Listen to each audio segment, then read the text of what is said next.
So this is a good time to while we have Henry here, to ask him any of your questions. Actually, could I have some questions? Yeah, good. Absolutely. Background. So, after primary 6, you went to an international I did, school. yeah. For how long? 6 years.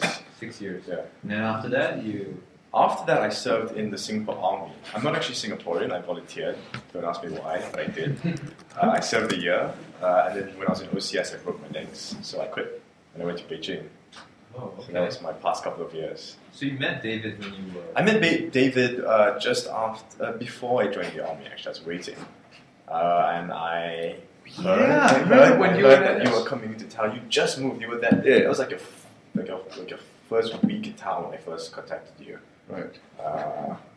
Right. That's how I met him. Why did you feel that you needed to take boot camp? Actually, that's a really good question. I guess I'm kind of lucky in the sense that I know a lot of people have had bad experiences in the past with women, or they've come off really bad breakup, and they're like, there's that sort of negativity that they come in with. I was quite lucky in the sense that I never had that. I had all of that really early on. When I met you, I had been dating this girl for about a year and a half, right? And it was great. But I decided I wanted to stay in Singapore. I wanted to volunteer to serve in the army, and she went off to Princeton. So it was a happy breakup, if you could call it that. Right. Never happy, but as in like I'm going to be seeing her in a few weeks in Germany. Yeah, but right. It's I guess in the sense that I was coming off a good relationship that was healthy, and it wasn't so much that I was coming with a negative attitude. I just felt like I really wanted to have the ability to meet people. I felt like I had a lot to offer, and I wanted to be able to show that to people. And I felt that, when I met the one person that I really connected with, I never wanted to have the sense that, what if I met all these other people? Like if she was the fifth person I'd ever dated, and we ended up getting married, there'd always be that nagging feeling of what if I'd just gone out there and I think that's how affairs happen. People are like, I'm really happy, but still, I just wonder. And I never wanted that to be a thing. So you wanted options at that point? It wasn't just so much the options, it's that I wanted to know that I had the experience and I had the ability to just go out and meet people and meet whoever I wanted. So that one day, when I did find somebody, that would never be a regret, I guess. Yeah, and that's exactly what I thought at the time. But coming from your background, I understand you did some business before, so you built up a nice nest of money. Why no, you... I'm terribly poor. But I can't complain. But so what's the question? What's the question? Why did you take something more of like a life coaching, like a Anthony Robbins kind of thing? This seems like a lot of exactly, because it was specific. What I was looking for was very specific. I've never really had a problem, for example, just talking to people, talking to girls. It felt like I wanted to take the next step. It's like I could easily go and live my life, and I'd meet girls, and I'd go on dates, and I'd have girlfriends, and it'd be great. But I wanted to bring it to the next level, where, as I'm sure you know, once you've seen that, once you know that you have that ability, it's like looking at things from the other side of the fence. Right. And I'm sure you got that when you first. Yeah. That shift in perspective that you get. Yeah, right. So you wanted to have really the social arts, whereas life coaching usually means how to get hold of your career and your professional life. And maybe some other psychological issues. Well, like I was saying earlier, I think one of the most important shifts psychologically is that at first, all guys are told, you're the one you've got to go out there, you've got to woo your woman, you've got to work hard, and if you're lucky, maybe she'll say yes. And that shift mentally, and just realizing that actually you have a lot to offer, and that you are whoever you are, you've got something which is amazing and something you do that's really special, and if you know how to show that, and people and show people how to recognize that, then they will come to you. And it's just that shift in mindset, I think, is. Mm-hmm. like attraction in that sense of people, drawing people in, drawing people towards you, and having the ability, the skill to do that.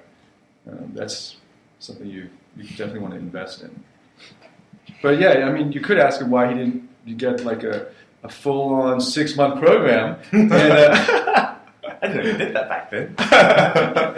So I guess, are there other questions?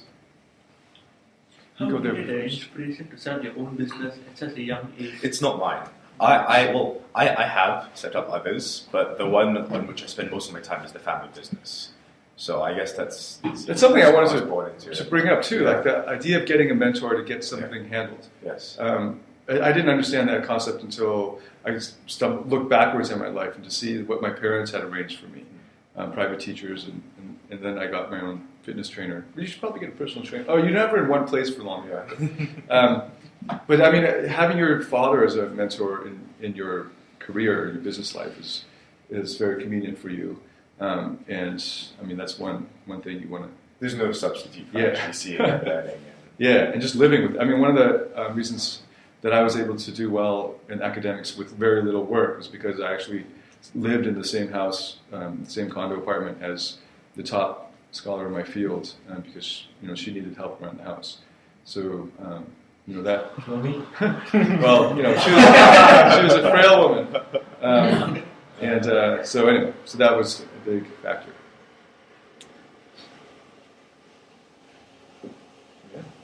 How did you get rid of your approach anxiety of meeting girls on the street?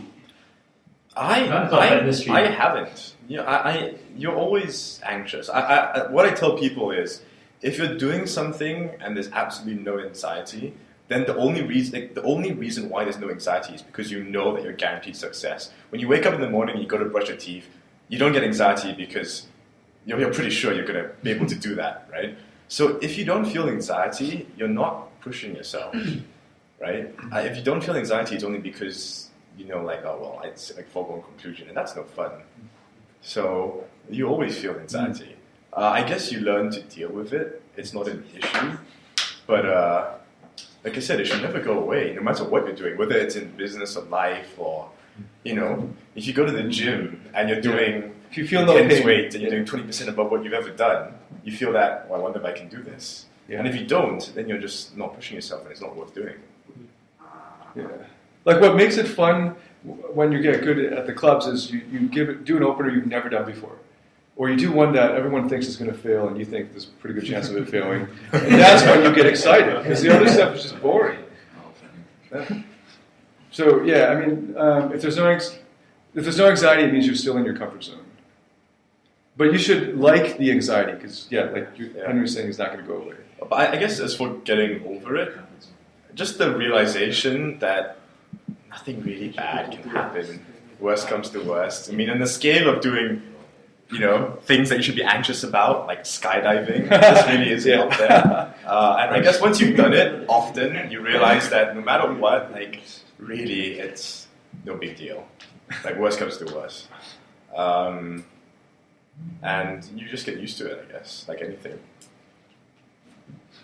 Do you still get anxious? A few times. When I have guests that I want to show them a good time, and then I'm anxious that I'm not showing them a good time. Yeah. So I feel obligated to bring girls over and make sure that they're having a good time, and that's when there's something that, I don't really like doing the promoter work. That was the last time it happened. Last time I experienced anxiety. So yeah, I mean, I experience anxiety on behalf of the client. Like, oh, Dan, it's not going well. Well, I'll give you another example. There was a while ago when I was still in Beijing. I think it was this last winter, and I was going on a lot of dates with a whole bunch of different local girls. And I was getting kind of bored. Like, my Chinese is better than it used to be, but it's not great. And there's sometimes you just sit there and you're just like, And it really was getting kind of boring. And then I met this Ukrainian girl at Bed Bar. You know the place? Oh, yeah. Yeah. And she was bartending. And I don't even remember how I met her. We went out to look at the stars, I think. But nice. I ended up meeting her for lunch the next day. And I remember before I went to go see her, I actually felt anxious. I could feel my heart going. I was like, this is awesome. Like, I haven't felt this in a while, and you know, I've actually found someone who's interesting and challenging, and I'm glad that I feel it, instead of just sort of saying, I know this is a foregone conclusion, and it's kind of boring. Right. The butterflies in the stomach. Yeah. That's what makes it all worthwhile. The unpredictability. Yeah. Well, actually, once you're in a long-term relationship, it's that the challenge is to recreate that on a consistent basis.